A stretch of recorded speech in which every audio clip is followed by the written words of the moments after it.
Hey Helen, I'm heading to the salon. I desperately need a blowout. We have lots to talk about. Meet you there in 5. This is the Blowout podcast. The salon industry is not in good shape. Sure isn't. Welcome to the Blowout podcast and a big thank you to our sponsors, Weller. So today I'm with 2 of my work wives here. So Haylee is obviously work wife number 1 on the podcast, but Jane is work wife number 2. So we have to welcome, this is our first guest, and we've just got the queen, the doyenne of British hairdressing, the amazing Jane Lewis-Orr. Jane, welcome. That's a lot to live up to. It's a lot to live up to, but you do live up to it. Well, I don't, because we're normally the evil twins, let's be honest. We are the evil twins. Yeah, we are so really bad. So we're not you. So you can interject now. Well, yeah, I mean, I I don't obviously know Jane very well, but I'm so excited to actually be able to sit down with you and do a deep dive into who you are. Oh, I've heard so much about you. From Hellen. Well, you know, Helen, the industry, you're a big deal. Well, no, She not is at a all. big deal. She is a big deal. So Jane, obviously, people know you for many roles that you have. You are the president of our hair and beauty charity. It's off our cap. Swearbox. Swearbox. I'm Today. loving the swearbox, ladies. Yeah. In fact, she wants us to swear. Okay, fair enough. Maybe I'll try and antagonise that. Antagonise us. Yeah, we'll swear It's not even gonna be more. I was going to say, I've watched the podcast. Exactly, it's not difficult. And also, but what probably people don't know about Jane, she's also a trustee of VTCT.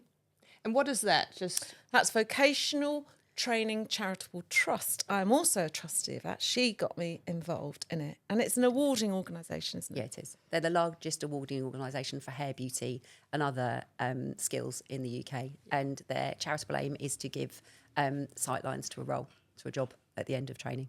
brilliant. But obviously, most people will know Jane as being, I've got to get the title right because she's going to, if I get anything wrong, I'll put some money in the charity box. How about brilliant. that? So she's now hold on. Hairdressers Journal. Publishing. I was executive director of Hairdressers Charity International and the group. Yes. So that includes the British Hairdressing Awards, the British Business Awards, and Salon International. Wow. So it's quite a busy job, right?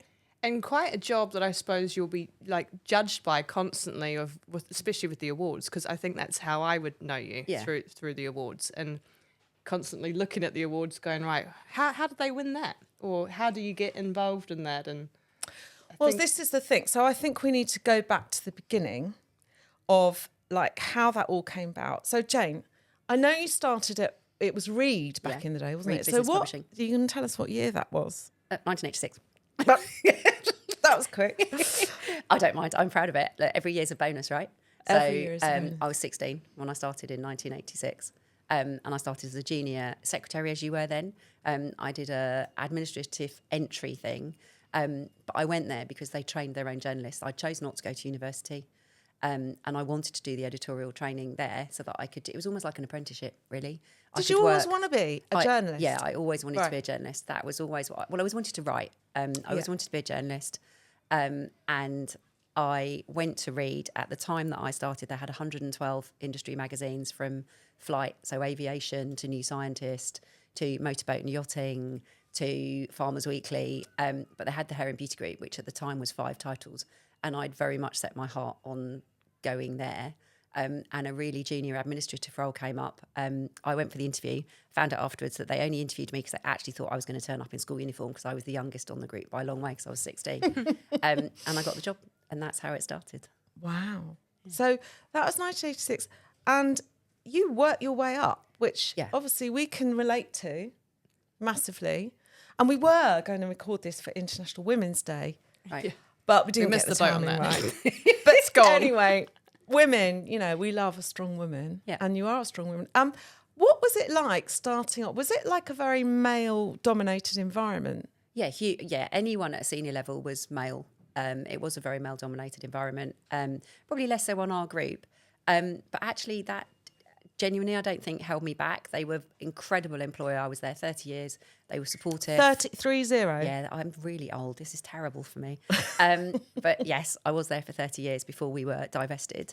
And actually, they were a phenomenal employer. They supported you through training, through children, through difficult family times when I lost very close family members.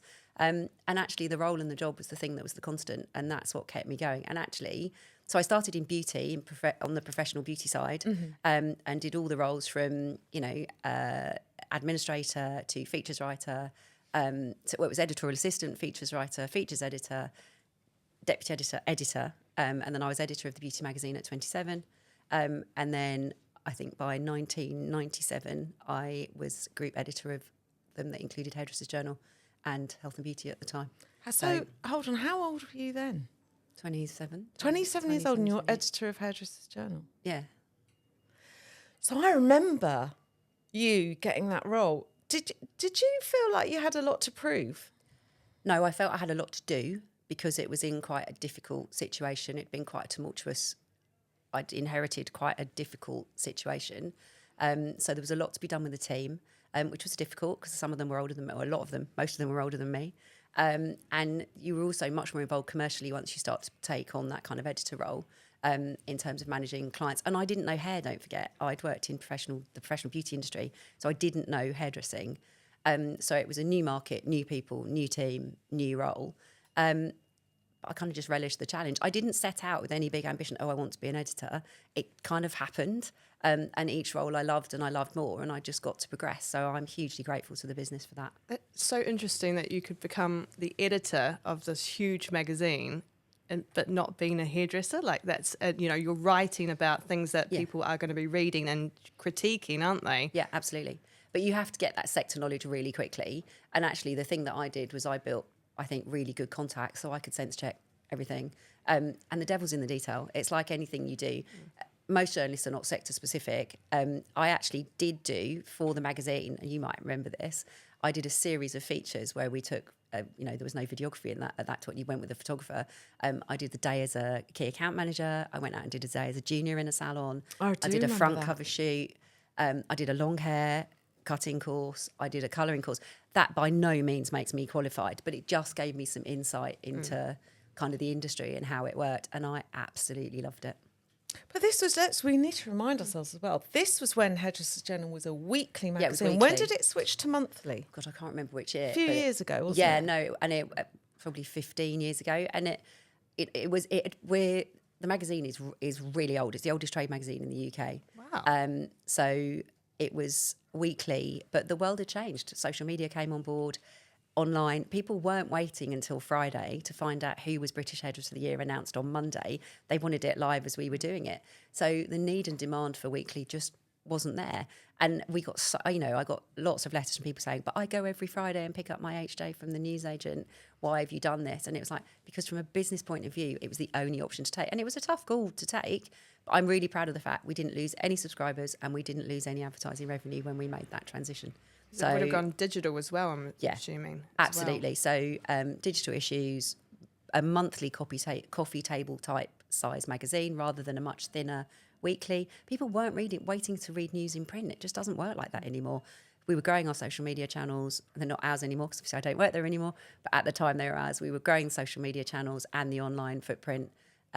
And that was all supporting the face-to-face events as well. So it was Hairdressers Journal. I think you said there was 5 trade At the time, magazines. there was Hair Magazine, Black Beauty and Hair, Hairdressers Journal, Health and Beauty Salon, and Hair and Beauty. And by the time they'd sold Hair and Beauty, they'd sold Black Beauty and Hair, and they'd sold, actually no, they closed Hair and Beauty, sold Hair Magazine, and sold Black Beauty and Hair. So there were 2 flagship titles were left. Yeah. So, and what year did Salon International start? Because that was under your remit as well, wasn't it? No, not the launch. The launch was before me. Right, but like it became under your remit. Yeah, it did. So, because if you ever went to Salon International and you saw a blonde lady with a walkie-talkie running usually in heels, that was this always lady heels. here. Standards. Never a trainer in sight. No, not a trainer in sight. Yeah, it's a good thing trainers have become trendy, right? Because it made the last few years much easier. Always heels.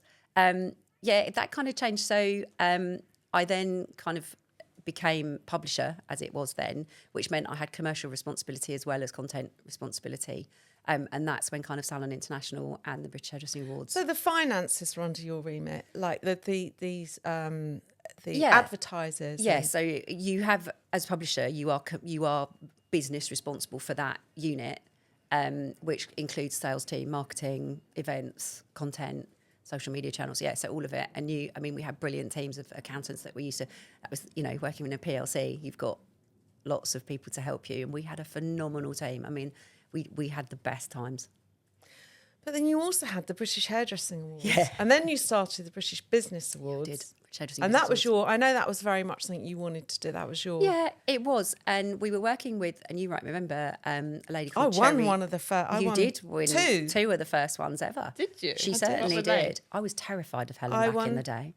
Absolutely terrified of So Hellen. was I. Yeah, God, I formidable. sound like such an old dragon. No, not because you're an old dragon. You were just formidable. You still are, but I know you now, so she can still be quite scary. So I was working with. She had actually been publisher of HJ and had given me a lot of opportunities.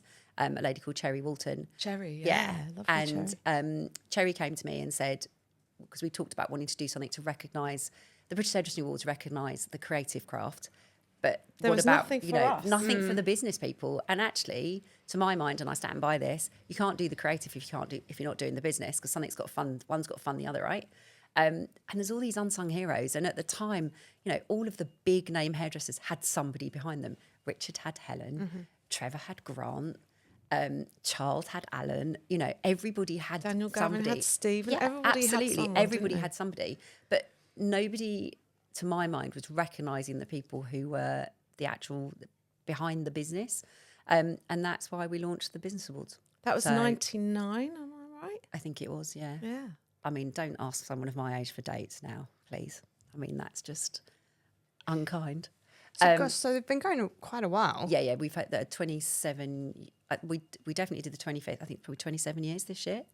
Wow. Yeah, long time. And do you- Hairdressing Awards was 41 years ago last November. 41 years. Can yeah. you remember who was the first ever winner?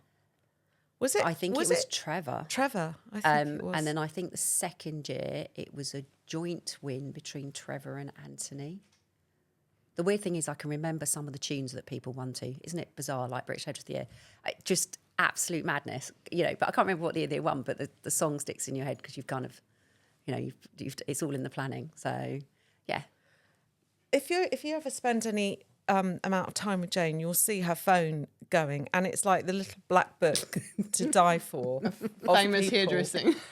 And they're lovely. Oh, that was Anthony. That was he's just finding out what I'm doing today. And Oh, I love those guys because they were so supportive when I came into the role because I was new, didn't know it, and we had the British Hairdressing, all of it's a responsibility, right? And I'm the type of person that if you're in, you're 150% in. You're not 100% in, you're in, and therefore I was absolutely committed to it, and I think they appreciated. You can't be a little that. bit pregnant, You can't be a can little you? bit in. No, you can't be a little bit pregnant. You're either in or you're not in, right? And Yeah. to my mind, I was absolutely in. And, until I left in December, those products were like children. They were your baby. They still are, they still, and it still is important, but it's not my responsibility anymore. So it's quite nice seeing from afar what's going on. Right, obviously Richard was up for British. British. About 6 times. I Yeah, he think. was. And there's so much talk in the industry of, was it fixed? Was it this? How do you win? How do you be the win? Because let's have it right. Back in the day, and I'm sure you will attest to this, if you won British Hairdresser of the Year, it was practically a license To print money. to get on telly. Yeah, it was. And get a product range in Boots. Yeah. And, we think of the famous names, the late Yeah. Umberto Giannini. Absolutely. And, all the people that won, Charles Worthington, and then John. went on to get product ranges and, they and did. make their money Yeah. out of the products rather than actually the business of having So it's not salons like that anymore. predominantly. No, it's not like that anymore. So it was a massive thing to win. And I know Jane got always asked, how do you win? What do you do? Who do you have to be in with? It's and not it was fair. always so tight and rigorous the way you judged it, isn't it? I mean, you had all criteria, didn't you? Yeah, absolutely. And for me, if you win something, you want to win it fair and square, right? I wouldn't want to win or be given something because I knew somebody or because I'd paid money, or I just don't understand that. If you win because you are the best in class at that time. And so, you know, I did change it quite a lot when I took over the British Hairdressing Awards. And for British, it meant that the pictures couldn't be seen anywhere because it stopped the press seeing them before they came to vote at the judging. Because, you know, if you have a personal relationship with somebody, it's difficult not to be swayed and think, oh, but I do love their work because it's them. Actually, I wanted it to be judged on just what you were seeing in front of you and the CV. So the CVs became anonymous, the hair work was anonymous, all of the judging was anonymous. And they judge in silence. They're not allowed to talk to each other. We have independent auditors there. We did, and I'm sure they'll continue that. But we had auditors on site. Everything was coded, so it had like British B1, B2, B3, but nobody knew whose code belonged to who. They sign NDAs, so they couldn't discuss the judging with anybody. Because, you know, if you say to someone, oh, what did you think of my entry? You're going to say, great, right? So on the night, for me, that's a nightmare because everyone's told them their images were great and they've not won. So it's fixed. Well, it isn't, but they're not going to tell you they didn't put you first. At the end of the night, did you used to do a runner? No. I was there till the end because if you're, yeah. Well, I mean, sometimes you felt like it. I mean, it has been much better recently, but I mean, back in the day, it used to be quite. Well, there was a lot riding on I've been it. rugby tackled to the floor by somebody to ask why they hadn't won, and I was like, You've been what? Rugby tackled to the floor. As a joke? No, because they wanted to know why they hadn't won, and I was like, this is probably not the best way to approach this conversation. You may have had a Probably drink. not. As they're like on top of you, you're like, It's just hello, really inappropriate. pleased to meet you. I was still trying to be professional about it. I was like, can you just get off? Because this is not appropriate. Wow. Yeah, I mean, people got upset. But in a way, you love that passion that people care so much. They want to win so desperately. That's brilliant. But you can't also do that. So, yeah, I mean, I did used to get quite a lot. And didn't you famously disqualify someone? Yeah, that was my first year. So I'd only been enrolled about I knew she was going to ask this. I'd only been enrolled about 2 weeks. And there's a deadline for the pictures to be in. Then they have to be made ready for the judging. And I was getting phone calls from people saying, to be fair, it's Nikki Clark. I'm sure Nikki won't mind me mentioning it. And Nikki's pictures weren't in. I'd never met any of the British nominees, let alone Nikki. So the first phone call I made to Nikki was to say to him he was disqualified. And actually, he is a thoroughly decent bloke. We've, you know, caught up many times since, and I think he was a little upset at the time. Yeah, but you've got to follow the rules. rules. Are the rules. And that's not being unbending, but it's just, I mean, the one thing, and, you know, I will always credit Nikki with doing me the biggest favour in the world, because in the following 28 years, nobody ever asked me for an extension on their photographs. Because you made a stand. Because I made a stand. Yeah. Yeah. And I think sometimes you have to. So, yeah, it was I mean, it was awful. Is the British Hairdressing Awards or the Business Awards, are they all still judged in the same way? Yeah, they're judged differently because you're looking at different things. So with the business, and again, it's difficult for me because I've left now, obviously, and I don't know what changes the guys are going to make, and I'm sure they will, and you know, and they probably should because I'd done it for a long time. We had there was a round of judging first where the kind of the entries are judged because they're on paper or digital now. They were on paper back in the day, digitally judged, and then they'll go through to interview. So for 4 of the categories, you come to be interviewed. Helen's interviewed for us, or for me in the past, many times. Yeah, that was always a bit of a scary moment for some people. I think it's scary. You know, you come in and you've got a row of 4 very distinguished and influential and credible, successful business owners, and you've just got to say why you deserve to win. But I think that's a good thing because what I always wanted to ensure was that they were really as good as the paper said they were. Do you know what I mean? In those particular awards, you know, if you're a manager or a business director, and then we did it for stylist and for the assistants. I mean, what a great experience for the assistants, because we tried to get hairdressers to judge who we knew they would look up to and admire,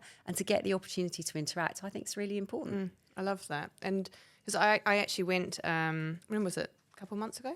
Yeah, it was beginning of March. Yeah. So I hadn't been in a few years, and but the last time I went, a few years ago, I felt like they gave more information about why someone won. But what I was interested in, like, we would love to win a customer service award, for instance. How would someone judge that? Do they have like mystery shoppers, or how does it work? Yeah, they also have. Again, it's difficult because I'm not there, so I don't know what happened last year. In the past. In the past, when I've done it, we've used customer service experts. So, to come in and look. So you can use people out of industry who are experts in that area. They don't necessarily have to be a salon owner or somebody in the sector. You would use customer service experts from different genres because actually you want that input to see where we can all do better. And they get a lot out of it too.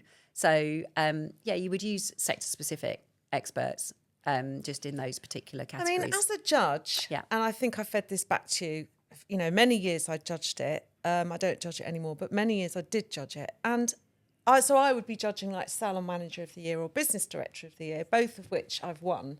So, I never won Business Director, did I? You Did won I? manage- Still time. I can't You won remember whether I manager. did or not. And then Anyway, we decided you shouldn't really if be I in the didn't, I manager. was You robbed. should absolutely. You should have been in business director because that's what you do. You weren't. But it was it was always very interesting to me because when I was judging it, what I was looking for, if anyone out watching this is interested to know as a judge what I looked for, I could always sniff out an entry written by a PR a million miles away. Because what I wanted to hear from the person is what were they doing that was different, that was unique to them. So not, well, we use fish and it helps with it. I know what fish is. That's not you. What are you doing? It's got to come from here. That's different. And also, what my sort of red flag, which is probably, but just being really honest, is if somebody says, I want to win this for my team. Well, no, you want to win it for you because it shows that your business is strong and that you're a good leader. Yeah. So, I was always quite a difficult judge because also I'd drill down on the numbers. And if they didn't know the numbers, I would have a tough time with them not knowing the numbers. And that's fair enough. I think where the business awards, and I'm sure there are others, but with the business awards, it's a good place to benchmark yourself. I always think when you go through that criteria and it makes you really look honestly at your business, there are bound to be areas where you think, we've probably not devoted enough time to that this year. We could have done a bit more of that. Maybe we've done more of this. We don't need to do as much. So actually, and I would say that, wouldn't I? Win or lose, it's a great process to go through, I think, because it really makes you analyse what you're doing and how you're doing it. And you could always get feedback. So, you used to write great notes for people, which we would feedback about things that they maybe didn't talk about. Now, they might do them, but in the entry, they missed the opportunities to share they did them. And that would mean they didn't win. And I think that comes back to you should actually be doing it. Don't just write that you're doing it. You should actually be doing it. Yeah. We won your old one. Yeah.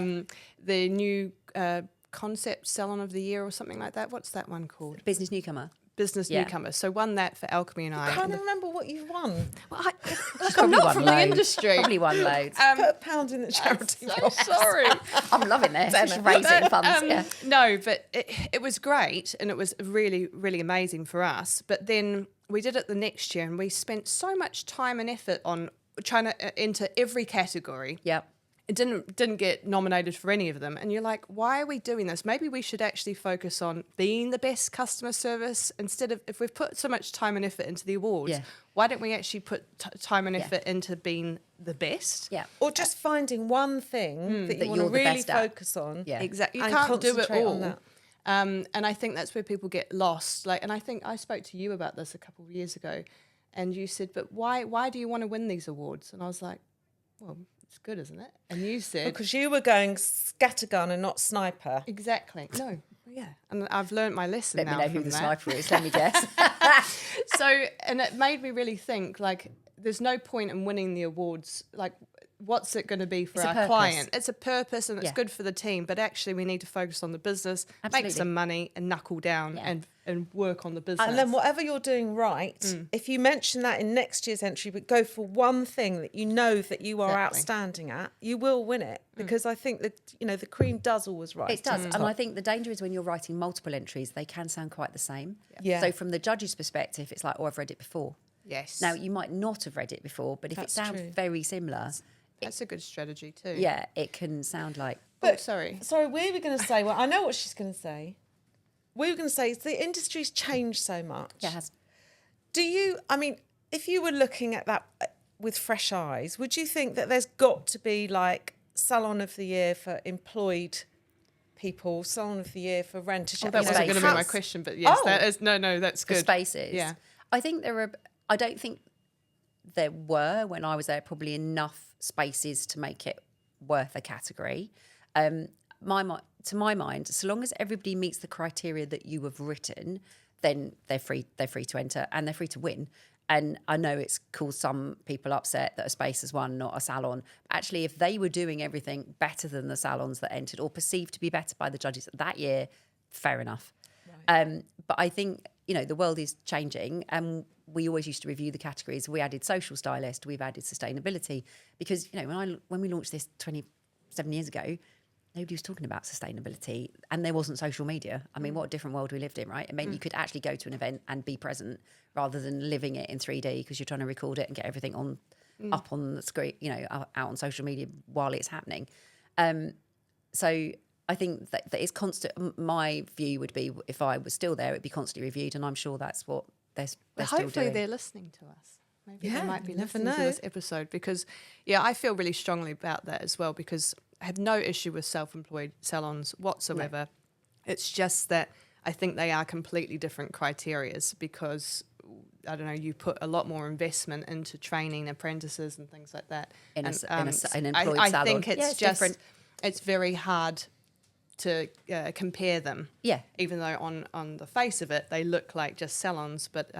it should be a different business model. And you need to compare apples with apples, right? And not apples with pears to make it a fair. The thing that I was going to ask is, and assuming when you were still there, you must have seen the rise of AI and being able to read like an AI entry. How do you combat that now, do you think? Like, if someone's going to write an entry now, they're probably going to use AI. To enhance it. Yeah, and it is really difficult. I mean, I think using AI to enhance writing is one thing. Using AI to enhance pictures is something else. Oh, yeah. I think AI can help a lot of people, because when I've spoken to salon owners, stylists, whoever in the past, there's a nervousness about writing, so any tools that you can use that make you more confident and able to enter, I think is brilliant. Mm-hmm. My advice with AI is always read it and reread it, because AI is only as good as what you give it. And it makes it sound much more amazing than it actually Absolutely is. So keep it real, because I think when you read it, I can recognise what's been written by AI.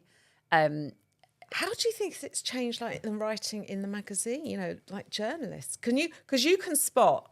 I mean, punctuation. I think I'm good with punctuation. Well, you don't use AI for your column, do you? Absolutely not. Sorry, I can tell she doesn't. No, it's too ranty for that. AI is too polite. AI would make it soft and fluffy. That's not. Then we'd be like, that's not Helen. She's having a really terrible day. That's not Helen. But your grammar and punctuation. I mean, me and my sister pride ourselves, but she's the queen of grammar and punctuation. I mean, how it's changed everything for journalism, hasn't it? Yeah, I think there are loads of industries it's changed, not just journalism. And I think, for the team, it's something and for any team, you use it where it can speed up process. But to my mind, you must never lose the magic. And the magic is, for anything, is having those personal relationships where you can ring the right people for the right quotes, get the right information, fact check, checking people's spellings of names and spellings of companies. They're really basic things, but for journos, they're the first rule of engagement. Did you see on BBC News the other day, someone wrote into, I love the Watchdog programme thing, and somebody had written into Newswatch. Newswatch, I watched that. And somebody had written in because they'd spelt Cyprus wrong. I saw Did it. you see that? I absolutely, Sunday morning, text you. I was just like, look, someone spelled on Cyprus the wrong. BBC, they put Cyprus on the map, and they put RSU. I know. Not Cyprus. I was just like, but not everybody would notice, but... No. If that's what you do for a job, right, you notice. I'm sure I've driven my kids mad over the years with homework. No, not.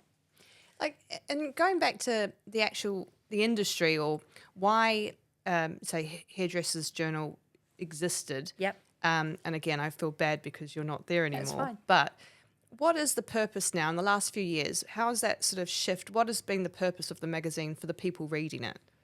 I think for me, it was always having the best content you could possibly deliver. So the latest exclusive collections, and there has to be a balance between commercial and creative, because not everybody wants to do creative. And at the end of the day, the commercial is what will put bums on seats and get people into your salon and make money for the salons. Information that you can give and share from experts, whether it's on the latest colouring techniques, how to make more money out of balayage, what training and education is there. There are still a lot of people that want to read in print. They don't want to digest their news and stuff online. They just don't. So, it is putting the news in, but, breaking news, you're not going to hold to put any... I mean, the papers don't do it, do they? The daily papers put their news on their website. They're not going to think, we've gone to war, Trump's gone to war, or we'll wait till tomorrow's edition. It's out. It's instant. It changed how we all had to work, because you have to think almost digital first in some ways. But for HJ, when I was there, it was always about making sure that we had the best collections in. They were exclusive to the magazine. They went in there first, and that we got those interviews, and we got the experts to share their view. And I think the same goes online. And then it's how you marry all of it up together, because what you write for print won't necessarily be what you would put online, because it's too long. So you need to pick out, you need to shorten the copy. And then the same on social media. And each channel has its own nuances. So it becomes all consuming, because like I mentioned before, we would go to an event, and I find myself still doing it, and it's not my role anymore. And so I do it for myself, but it's habit. And we've done it for that long, because obviously I'm old. It's a really hard habit to break. All the events I've been to this year, I've still covered them on social media as if I was doing it in my old job, because it's kind of second nature. But it does mean that you do enjoy the event, but you're also thinking, I've got to get the right winner, the right name, the right spelling, tag the right account. So it does change how you attend events, if that makes sense. Because, it used to be the day we'd go on a trip, we would have 3 days away, and then I used to be in the habit, I would always write my copy on the plane on the way back, because I knew when I got back I wouldn't have time. So I would always write my copy and be ready to go, even if it was for the month after. There was some questionable behaviour on some of the trips. Yeah, but I never wrote about any of that. No, good. I think people are really scared I'm going to write a book. Yeah, you should write a book. Now, we've got to bring ourselves back up to the present day, because the industry was stunned, I think is the word. Stunned, they were, when you announced you were leaving in December of 2025, right? Yeah. So we announced in July that I was leaving, because I was on 6 months' notice. But you finished in December. Yeah, officially on Christmas Day. Clearly I wasn't working Christmas Day. But yeah, I finished at the end. But knowing you might have been working Well, Christmas I would pick the Day. phone up if somebody needed me. So. So now, obviously, there has been so much gossip about why you left. So much gossip. I mean, my phone was red hot the day that came out. Did you know? Did you know? Did you know? Did you know? How did you know? What's happened? Why has she left? Did she get booted out? Which made me really cross, because obviously this was Jane's call at her stage in her life, and having worked so hard to think about herself and her family and everything else. Yeah. So there has been a lot of gossip. I love that. I don't get the gossip. So why did you? Why did I leave? I suppose. So I'd been thinking about leaving for probably 18 months. Like, when you've been there that long and you do something that you love, it's a big decision to make to leave. But I think I'd got to the stage in my life where I just thought, actually, I want to do something different. And if I don't do it now, I'm never going to do it. And, I was fortunate that I was in the position where I could make that decision to do it. So I'd been toying with the idea, I discussed it with the family, and they were hugely supportive. And, I think they wanted me to have the opportunity to do something different and maybe not have quite so much stress and ongoing, because it's for me, and this is absolutely on me and nobody else. As I said earlier, if I'm in, I'm in. So I will do everything. I'll be everywhere. I'll go to everything. And that's fine, but that's not always sustainable. But after 28 years, it probably starts to catch up with you a little bit. So I just decided that I wanted to do my own thing. I didn't have a massive plan. I certainly wasn't, and I haven't been looking for a role to replace that or to do it. And I, hand on heart, loved every second of that. It's given me some of my best friends, some life experiences that I would never have had otherwise. A fantastic time. I spent pretty much all of my working life doing the magazine, on the magazines and with great teams and with great people. And that's a big thing to leave. But I just decided that the time was right. And I think you know, for many reasons, I wanted to have a bit more time. I want to have more time to do fun stuff and stuff that I could commit to, rather than be thinking, can't do that because I'm away, can't do that because it's Salon International, can't do that because we're judging for something. Because, you know, the family have always had to just work around the schedule of the magazines and the events. Which is never ending. I mean, at Salon Yeah. International, I remember you'd finish and then you'd be running around the exhibition as the, what do you call it, breakdown. When they break down all the stands and everything. Comes down much quicker than it goes up, let me tell you. There's many things that applies to. But Oh, God. we're keeping that in. We're keeping that in. I've gone red. But on breakdown, but she'd be running round and securing up like all the people for the exhibition for next year, like offering Or deals. the sales team. And Yeah, the sales but team you'd be would be doing monitoring that and checking how that Well, was all if going. you've got a It good- never stopped. Yeah. It was like a No. calendar Constant. that never ended. But then you wasn't it? support the team. You guys do it. You support the team that you work with. And I work really closely with Jackie, obviously for a million years. Lovely, Jackie. Lovely Jackie. And, you know, you support them in any way. So if they're there and they're still, I'm not going to go just because it's finished. I'll wait until we're all What ready I'm to saying go. was like you finish one, like you straight finish into the Hair another. Awards, and then you're straight into the planning of next year's. Oh, yeah. I mean, but if you're doing events that are that big, you can't wait until that event's happened to start planning the following year. We would always have the floor plan for the following year way before the event had happened that year, because you've got to... You've got to get the It's rebookings exhausting in. just Yeah. listening to it, No, it's isn't not. it? Yeah, but if you're used to working on a weekly where you've always got a deadline, which I did for a million years, you know, it's you get used to it, right? Because you've always got you were always pretty much on a press day.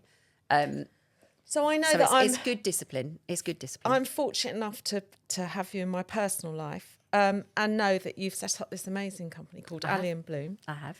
What's it called, sorry? Allium Bloom. And do you want to tell us about the name? Because it's so beautiful. Oh, it's hilarious. So I think I am quite decisive, but clearly about this I wasn't. And I was deliberating for ages. I was like, oh, I don't know. And I've got twin sons, and my husband's at home. And George was like, you just need to make a decision, Mum. Charlie was like, yeah, come on, just make a decision. And then one of them said, what's your favourite flower? And I was like, well, ranunculus, but that doesn't exactly trip off the tongue, does it? So, and I can't remember, it might have been James was like, what about the allium? Because we've got loads of beautiful alliums in the garden, and I love purple. So these beautiful purple They're alliums, those purpley, the they look bulbs, like you know, like the dandelions a round, little yeah, bit, they're don't like the they? round bulbs. Beautiful. They're beautiful. I was like, oh, allium, that's quite nice. And then I hand on heart, can't remember who it was, but it was me or one of the boys or whoever. It was like, right, let's look what we could do. And it was Allium Bloom. And Bloom, kind of when I looked at it, it was like fresh start, new beginnings. And it, you know, I was like, do I need to have a company? And everyone's like, including Helen, yes, you do. Sort yourself out, get yourself organised. So that was it really. So And the rule of thumb was she only wanted to work with people that she liked. There's three things. So I'm only working with people I like, where I can genuinely make a difference and have some fun. Because if I can't make a difference, I don't want to waste someone's time or money by pretending that I can. I'm very happy to introduce them to other people who I think would be much better placed than I would be to help them. And I've already done that. Because there are certain things, you know, we're not all good at everything, right? So stick to your lane, know what you like doing, know where you think you can add some value and you're good at it, and then do that. So is it a consultancy Yes, business? it is. I hate that word, but yeah, it is, because, you know, I'm not working full time for anybody, but working with, at the minute, various brands on everything from kind of market advocacy, brand strategy. You know, I've been approached about international strategy, so all sorts of different things, but using kind of the skills that I built over the years, really, and I suppose, and the contacts, obviously. So, and I'm loving it. Well, this is a good place to promote that. Building the website was the worst thing I've ever had to do. And Kate Woods, who used to work with me at HJ, was like, come on, we need a website. And I was like, do I? She's like, well, you need something. And she was like, you write it. I was like, absolutely not. So she's like, yeah, but you write. I was like, no, I can't do that. So she wrote it, and I was laughing with Helen because she sent it and it was lovely. And I was like, no, there's too much in there there's too many pictures of me, and she went, it's your website, And when it is you're about not you. used to it being No. you. It was always the brands, right? So you were always like, you kind of, And that's the hard thing, because it is your brand. And I find it really difficult as well. But you do have to put yourself out there and say nauseating. what you're... hate it. I've got sweaty palms even thinking about it. It's just uncomfortable because you're But just not used to doing it. But you've got a lot of skills, and you don't want them to go to waste. And No, and I still want to work. That's the thing. I still want to work. I love it. But it does mean I've got a bit more time to do more charity stuff, so I'm driving them all mad. And I've been doing some stuff for VTCT. I've taken on the Hellen was instrumental in getting me to talk to the Hair and Barber Council to take on the chair of that. Yes, I really wanted Jane to do that because you know how passionate I am about regulation, and I feel that it needed a refresh of like how do we relook at how do we get fresh eyes on what regulation looks like, and who's the best person to pull that all together and get everyone to support it. This one. So, And obviously you've got the Hair and Beauty Charity as well. So for those people who don't know, can you just explain a little bit more about what the charity does? Yeah, I can. So the charity there is to help professionals who, through no fault of their own, it could be accident, injury, illness, domestic abuse. We're seeing a lot more of people fleeing domestic abuse and violence. They can come to the charity for help. And it can be anything from, I mean, Helen's brilliantly done some business mentoring for us with people who have just hit a hard time because they don't know where to go next and they just need someone to talk to. It's a lonely place being a salon owner, right? Through to, we have long-term beneficiaries who we support financially. We'll support their children. And with the children, it's everything from school, paying for school uniforms, birthday present, Christmas dinner vouchers. You know, every time I go there, and I know you feel the same, you just realise how bloody lucky you are that you've not experienced what these people are experiencing. And, you know, it can be from terminally ill children, terminally ill partner, to long-term sickness. And we've paid for treatment in some instances. You know, a family came to us quite a while ago, but it's one that sticks with you. And the only chance for their child to survive was to go to America. So we gave them some funds to go to America, knowing that it might not work. But who are we to say that they can't have the opportunity to try that? And they did go. It didn't work. But they knew as a family they had done everything they could. And so I'm probably the worst president in a sense because you just want to help everybody. But we are rigorous about making sure that people are legitimately asking for help, because that is also on the rise with people trying to, the only word for it is scam charities to get money that they absolutely don't need. It makes us quite angry. Makes me quite cross. Yeah, it does make me quite cross. Was that set up pre-COVID then? Oh God, it's 100. Yeah, how old is it? 150 100 hours, yeah, something like that? no, it's our anniversary this year, isn't it? I feel as old as the charity. Well, I feel like I've been there since the start. So the lovely Peter Belcher said to me when I first started on Hairdressers Journal, I want you to come to a charity meeting with me. He said, I think it'd be good for you to see. And that was in 1997 and I never left. Oh, wow. Yeah. So Peter was the MD of Schwarzkopf Professional, who were the yeah. first, who are the sponsor of the British Hairdressing Awards. And he was like my work dad. He was just brilliant. And he was like, I need you to come to this meeting. Just come to this meeting and see what you think. And we fundraise through all sorts of ways, from encouraging people to do charity bake sales. I'm trying to get Richard Ward Hair and Mesh Spa to do a bake sale. Determined that Helen is going to bake. I might bake and just give it to her so she can pretend it's hers. And then we do charity golf day. We've got a tennis tournament. I'm doing the golf you're doing one. the golf day. Oh, you're coming. Yeah. She's Brilliant. good at golf. So my We've never had a birthday, golf Haylee. team. No, we haven't had a girl team. birthday. Yeah, She's it's always my another birthday. So all sorts of fundraising activities throughout the year, from raffles. We've got a hugely supportive chairman, haven't we? So Philip Rogers. So we call ourselves Charlie's Angels because he's like Bosley. He is like Bosley. So honestly, he comes in and we're like, morning, Bosley. So I am, as you can tell, really passionate about it because I think it's really important that people have somewhere to go when they hit that hard time, that dark time. And, you know, the charity is there and the team, Natalie and Sarah, are brilliant and they support people in the office, you know, through the office. And often it's just company that they need and help finding the right things. But it can be everything. You know, I didn't realise that if you flee domestic violence and you're put into accommodation, that accommodation might be literally 4 walls.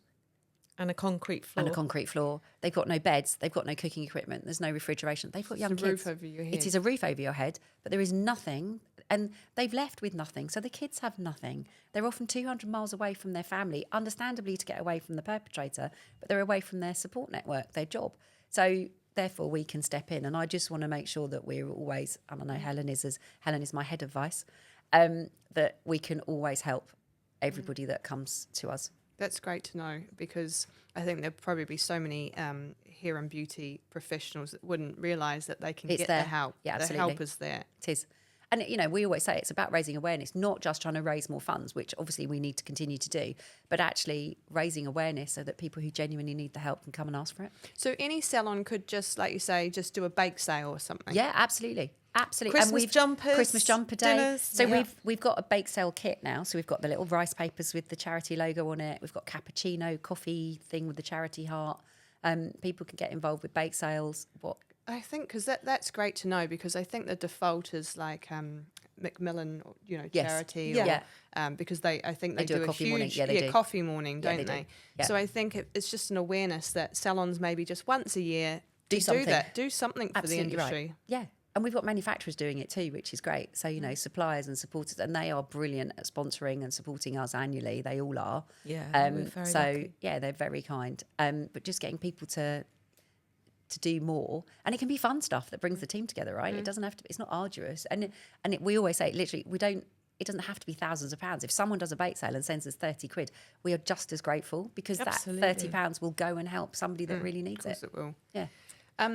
And just taking it back for a second, or to finish up, I suppose, what do you think is the biggest issue for hair and beauty professionals at the moment, for salons in general? Like, from your years of experience, where do you think the industry's going? Like, what is going on? Like, have you seen a massive shift in the last few years? Yeah, I think we've seen a massive shift to more self-employment, and what I don't think it's a bad thing. I think people have the right to choose how they want to work, but it has to be a level playing field. So, if you're self-employed, you need to do it in the right way, the same way that salon owners have to do it in the right way.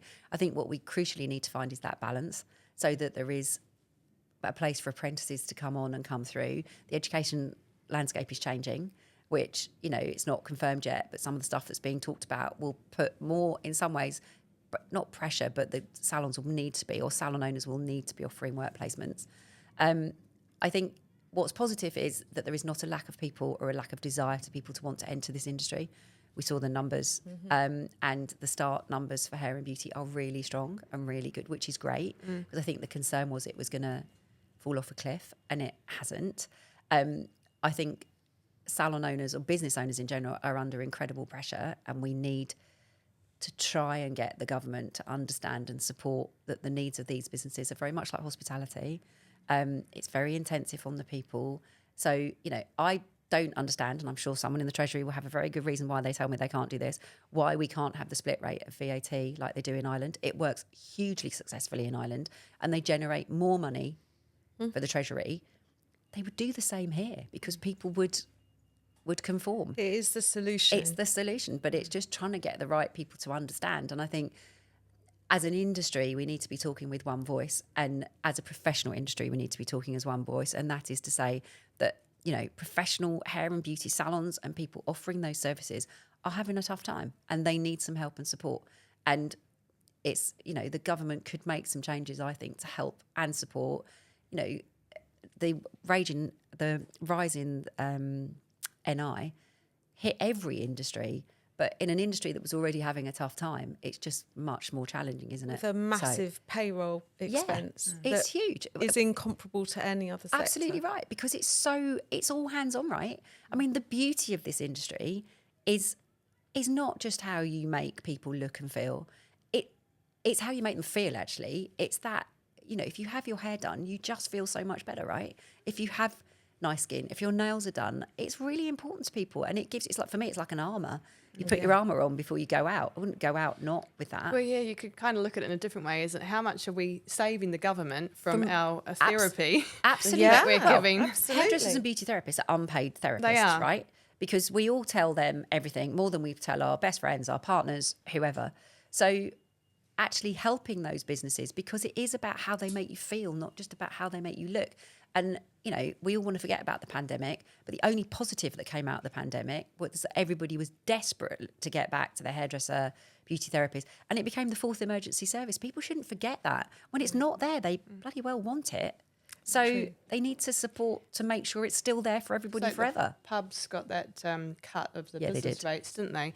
And I thought, that's lovely. That's great. Yeah. Good for them. And I know a pub is important. But isn't that a bit backwards that you're encouraging people to go and drink I think it's alcohol? always dangerous as well, just to single out one to make industry. one exception. And that was a very, very silly thing to do. They either should have taken it to the whole of hospitality, To in the which case wider- we would have had a case Yeah. for asking for some support as well. Yeah, it's difficult, but you know what? I don't want anybody not to think what a great they're great industries to enter, because I truly believe the only thing that holds you back in either of those sectors is your own willingness to work hard and your imagination, because there are no barriers to entry, are there? No.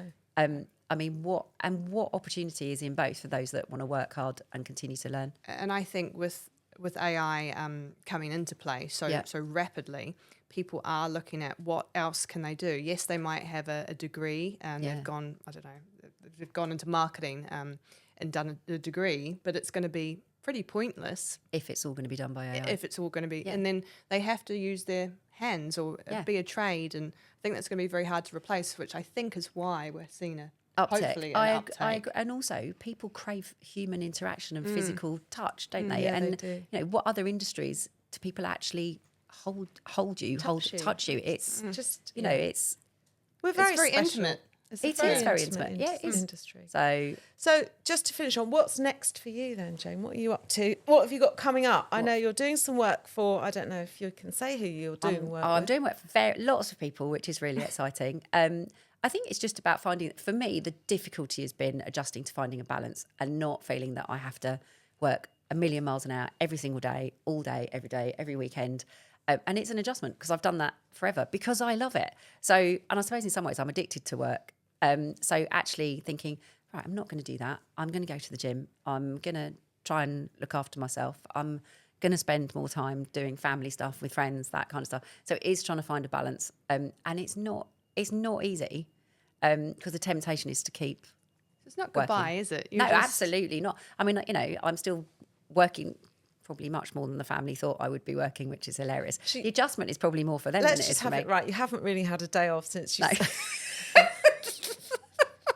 Let's just have it right. No, I haven't. So I am actually going away next week, and I'm very much looking forward to it. So yeah, it is finding a balance and just continuing that, you know. And I'm absolutely sticking with I'm just working with nice people where I can make a difference. Okay. So I think it's a real testament to you that you've got out at the top of your game and left you. a legacy, Oh, I and don't you really have. well, thank you. And I think that's a Yeah. really Thank you for wonderful everything thing. you've done for the industry. Thank you. Just- Yeah, on I've behalf loved of it. all of our listeners and Oh, viewers, thank you. For I love it, everything and we'll you've done. continue to do it. Good. We Thank hope you so. very much. Thank Lovely you. to see you. And Properly. you. Thank you for having me. Thank you. So, thank you to our sponsors again, Weller Professional. And we've really enjoyed this episode, talking to Jane and finding out what she's up to. Yeah. Thanks for listening.